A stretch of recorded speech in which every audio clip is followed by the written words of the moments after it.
ubundi ni bangahe bagira umushahara w'100 mu Rwanda? Tuvuga ukuri, abarimu babishura ngahe? Ariko ari kubikorera ku munsi. Bamwe muri mwebwe mufata ibyemezo kuri mwarimu ngahembwa udufaranga duke, mwese mwaci imbere ya mwarimu. Ubuzima mwarimu uyu munsi arimo bwo gustragoringa no leta mushyireho ingamba zo kubahisha mwarimu agenda akora akazi kiwe. Abantu nk'aba ngaba bagereranya ubuzima bwa mwarimu n'umuntu uciriritse. Shame, it is a shame ku gihugu.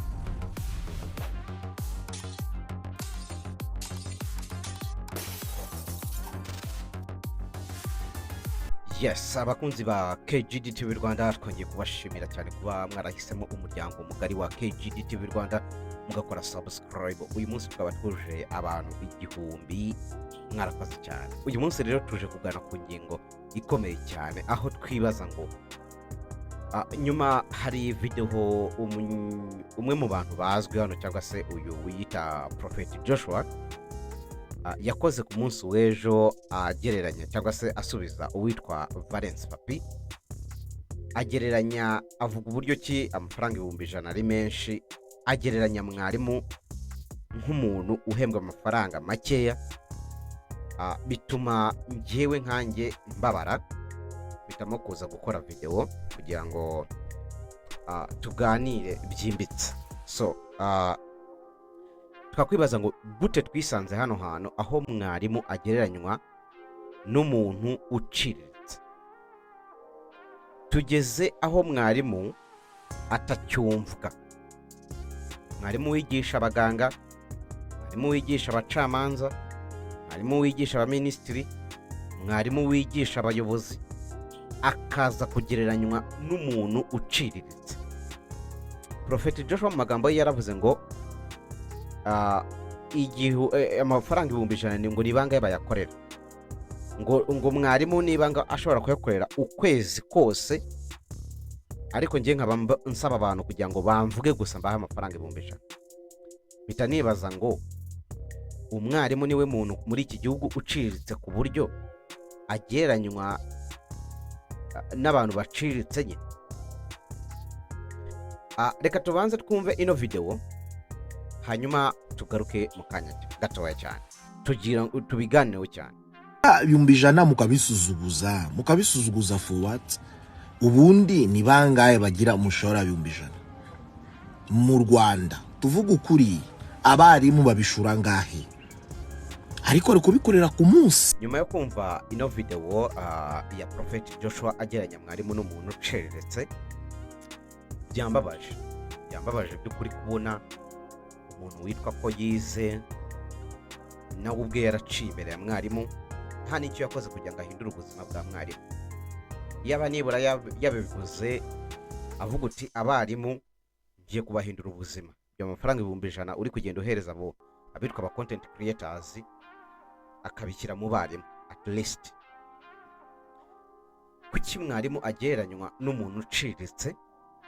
Tukaba tugezaho umwana mutoya adashobora kubaha mwarimu, umubyeyi akumva umwana we kurenza uko yakumva mwarimu. Hari igihe like n'urugero rwabaye cyangwa se rutoya, umwarimu yagiranye like yahaye umwana umukoro, maze guha umwana umukoro, ageze ku ishuri mwarimu umwana ntiyakora umukoro. Ageze ku ishuri mwarimu agerageza gucyaha umwana. Kumucyaha yarabanje abaza umubyeyi se kuki umwana atakoze umukoro. Umubyeyi ntabwo yari ari mu rugo amenye neza akurikirane ese umwana kuki atakoze umukoro. Umwarimu rero agerageza gucyaha umunyeshuri, aramubwira uti ugiye kwicara hariya nturi bujye muri break, ubanze ukora umukoro wanjye, menye niba ibyo nigishije ejo warabyumvise. Umwana ageze mu rugo ku mugoroba like ariputinga avuga ati mwarimu yambujije uyu munsi kuki. Umubyeyi ntabwo yigeze ashaka kumva mwarimu cyangwa se ngo babikemure, yahise yirukankira ku buyobozi bw'ishuri. Icyo gihe nawe murumva ibyakurikiyeho, mwarimu yaje guhanwa n'ubuyobozi bw'ikigo. Tukibaza ngo tugezaho mwarimu adashobora kumvwa n'umubyeyi n'umwarimu, yewe agakorera no ku gitutu. Ariko zimwe mu mpamvu zituma mwarimu acirika cyangwa se afatwa nk'umuntu uciriritse ni agaciro gapimirwa ku mushahara. Niba umurisansi wigisha muri segonderi za leta adashobora kuba ageze mu mafaranga 300-400, hanyuma uhemberwa kuri AD we agahemberwa amafaranga 100 cyangwa se 150, ubuzima bukomeye, ugasanga mwarimu arahembwa ayo mafaranga ariko bimeze nk'aho ari serike. Ubuzima bwa mwarimu bumeze nk'uruziga, ahembwa 150 ku kwezi, 150 kwezi gutaha, nyamara ibintu bikomeza bigenda bihenda. Aha rero niba imishahara mwarimu ahembwa idahwanye cyangwa se idahura n'ibikenerwa bya mwarimu, uwo mushahara ahembwa ukaba udahura n'inshingano mwarimu akora. Kuko niba mwarimu abantu benshi bamupimira ku kuba ngo kwigisha, ariko ntibamenye ngo process yo kwigisha bigenda gute.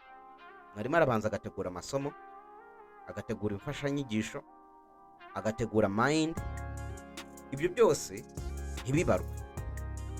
Mwarimu yazajya gufatirwa icyemezo bakavuga ko agomba guhembwa 150, kandi by'ukuri abanyarwanda bakomeza kubyara. Umushahara muto wa mwarimu utuma binazwi neza ko mwarimu ahembwa makeya, bigatuma asuzugurwa na bene aba bantu baza bagereranya ubuzima buciriritse n'ubwa mwarimu. Kubera iki? Mwarimu birazwi neza ko ari aho ngaho gake gake. Mwarimu aba agomba kuba afite ubumenyi, yarize. Mwarimu afite uruhare mu kubaka ejo hazaza. Mwarimu afite ubumenyi buhagije bwo kuba yazamura igihugu, ariko akaba ari mu bantu bashobora kuba bafatwa nkaho badashobotse cyangwa se badashoboye. Ababyeyi biyibagije ko cyangwa se nabo ubwabo baciye mu biganza bya mwarimu. Ababyeyi bagabanyije icyubahiro babahaga umwarimu. Ubu umubyeyi arengera umwana we cyane kurenza uko yarengera inyungu z'ejo hazaza h'umwana, aho usanga ibi bituma abana b'iki gihe batacyubaha mwarimu. Kuko niba umubyeyi aje akaza kuripotinga umwana cyangwa umwarimu bikagaragara ko yahanwe, ejo umwana uzasanga uko yitwara avuga ati n'ubundi mwarimu nta kintu ari buze kumbwira. Abanyeshuri bahindutse aba influencers. Ubu aka kanya usanga cyangwa se aba influencer b'imbuga nkoranyambaga, abana b'iki gihe ntabwo bakita cyane ku bintu by'imyigire. Umwana araza ku ishuri agakora ibyo akora agataha, ugasanga nyine mwarimu nta ruhare runini agifite bwo kuba yakosora umwana, ahubwo umunyeshuri usanga ari we ushaka gukosora mwarimu. Abana ntago bakita ku byo kwiga, aho bagenda kugira ngo batekereze ku by'amasomo bakagenda bagatekereza kuri content bari buze gukora ku ma YouTube. Aho ntigeze kubona ngewe hari umwana wigana ngo Marina arashaka kwamamara, ukibaza umwana ukiri hagati y'imyaka 15 na 16 kuki ari gushaka kwamamara cyane. Ese namara kwamamara imyigire izaba imeze gute? Ese uwo umwana watangiye kwamamara gutyo, mwarimu none azaba avuga iki? Iki kintu kuba rero mwarimu atakigira ijambo ku munyeshuri, kuba na politike zigenda zishyirwaho mwarimu bwe atazigiramo uruhare. Niba mwarimu aka kanya ikintu iyo kije mwarimu agomba kugiparticipamo kandi atageze abazwa na rimwe. Mwarimu byageze aho yamburwa ububasha mu guhana. Umwana niba ageze ku ishuri agakora ikosa, mwarimu ntabwo yemerewe kuvuga. Umwana niba ageze ku ishuri agasunika mugenzi we agakubita mugenzi we, mwarimu ntabwo yemerewe kuvuga. ngo umwana nakora ikosa ngo mufate umujyane kwa kanaka, bivuga ngo umwana azajya abona ko wowe uri underdog ya wa muntu umujyanyeho. Umwana wize muri ubwo buryo bizagorana ko azagira ikintu ageraho kigaragara. Indi mpamvu ituma mwarimu ashobora kuba asuzugurwa ni politike itita ku mibereho ya mwarimu.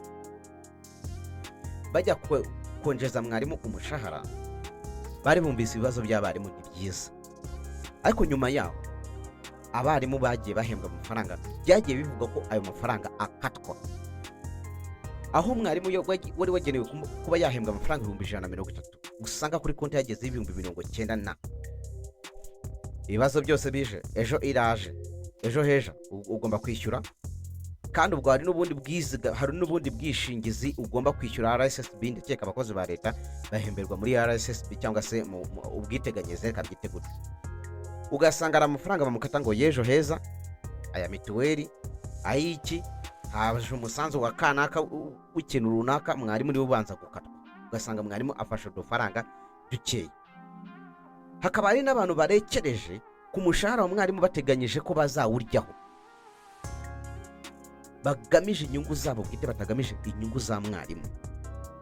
Hahandi mwarimu iyo bamuhaye agafaranga, bamwongeje mu mushahara, bagiye mu mahugurwa, nibwo ahita haza ibintu bikonsoma ya mafaranga. Ugasanga mwarimu niba yari yagenewe amafaranga 30,000, usanga mwarimu atanga 15,000, 17,000.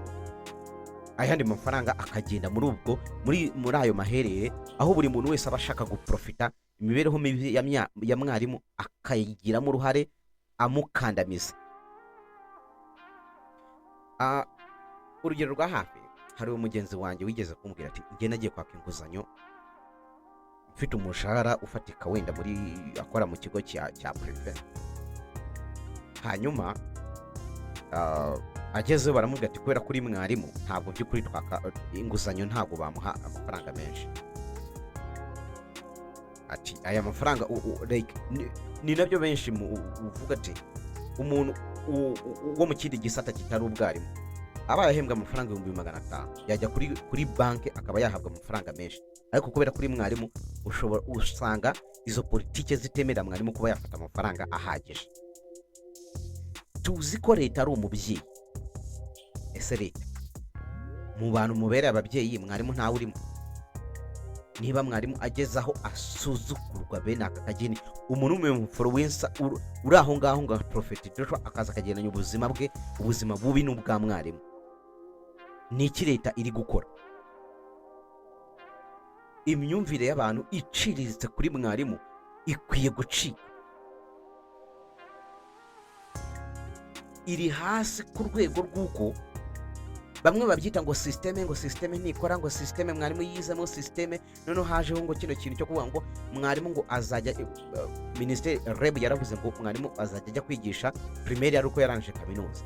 Ni izihe ngamba mwashyizeho kugira ngo mwarimu najya kwiga kaminuza azoroherezwa? Bamwe muri twebwe nanjye ndimo nari nabonye amanota yo kujya kwiga kaminuza, ariko icyo gihe hari hakiriho ibintu by'ubudehe, bakigera mu bintu by'ibyiciro, mbura amahirwe mfite amanota meza. Kugeza n'uyu munsi ndacyarwana no kugira ngo nige. Ese njyewe wenda ndi hano, abandi baturuka hirya no hino bari mu byaro, umunyeshuri wize TTC neza akagira amanota, azafashwa iki? Cyane cyane ko ubuzima ubu ngubu bukomeye. Ndi umugabo muhembwa amafaranga makeya, hanyuma mfite umuryango ngomba kwitaho. Ese nzafata amafaranga 100,000 ngiye kuyatanga ku ishuri, umuryango wanjye ukene, umuryango wanjye ushonje, ndibwishyura inzu, ndibwishyura amazi, transport yiyongereye? Ese wa mugane bano bantu bazarekeraho gute kudusuzugura bagenda kuri ibi bintu? Niba ushaka gupima igihugu gifite ejo hazaza, reba imitekerereze abantu bafite kuri mwarimu. Mwarimu afite akazi kenshi ko gukora, ariko nyamara igihe agomba gukoramo ku kazi ni gito. Abantu benshi babona umwuga w'ubwarimu cyangwa se umwuga w'uburezi nk'uworoshye, ariko ntabwo woroshye. Mbere yuko umwarimu ajya imbere y'umunyeshuri hari ibyo agomba gutegura mbere. Niba umwarimu afite periyode agomba kwigisha kugeza ku mugoroba, kandi agomba no kugira undi mwanya wo kwigisha no gutegura amasomo, imfashanyigisho agategura mu mutwe, agategura iki, ibyo byose ntibihabwe agaciro. Aho usanga mwarimu udufaranga ahembwa ari bwishyura inzu, ari bwishyura taransiporo, ari bwishyura iki, ari bwishyura iki, ibyo byose bigatuma wa muntu afatwa nk'umuntu koko nk'uciriritse. Ejo hazaza h'igihugu ntabwo hameze neza niba mwarimu afatwa gutyo. Niba abantu nk'aba ngaba twakwita ko bafite ikibazo cyo kutumva ibintu neza, bagereranya umuntu uciriritse na mwarimu, ugasanga na leta ntishyizeho ingamba zo gushyigikira cyangwa se zo gukumira umuntu ucirikanyisha cyangwa se ufata udiminishinga ububasha bwa mwarimu. Bene aba bantu baba bakwiye guhanwa, bakamenya ko mwarimu ari umuntu ukomeye. Mwarimu ariko nawe akagira indangagaciro zimuranga, agakora akazi neza, ariko ntabwo azakora akazi neza azi neza ko ubuzima abayeho ari gustruggle. Bamwe muri mwebwe mufata ibyemezo kuri mwarimu ngo ahembwe udufaranga duke, mwese mwaciye imbere ya mwarimu. Ubuzima mwarimu uyu munsi arimo bwo gustrugglinga n'ubuzima, mwese nzi neza ko mwese mwaciye imbere ya mwarimu. Mwese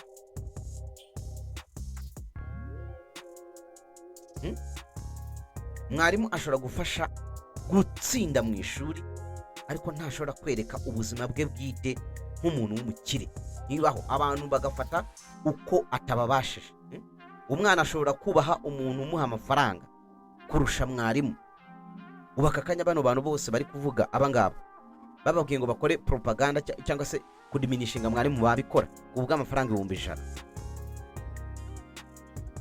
Ukuri ni ukurera, umwarimu siwe wahindutse cyane, isi niyo yahindutse ku buryo mwarimu agezaho acirika mu bantu, akumva nta gifitwe, nta cyumvwa. Niba mwarimu adahabwa agaciro, ninde uzigisha abazubaka ejo hazaza? Niba uwigisha abana atubahwa, ejo hazaza h'igihugu hameze ate? Hameze gute?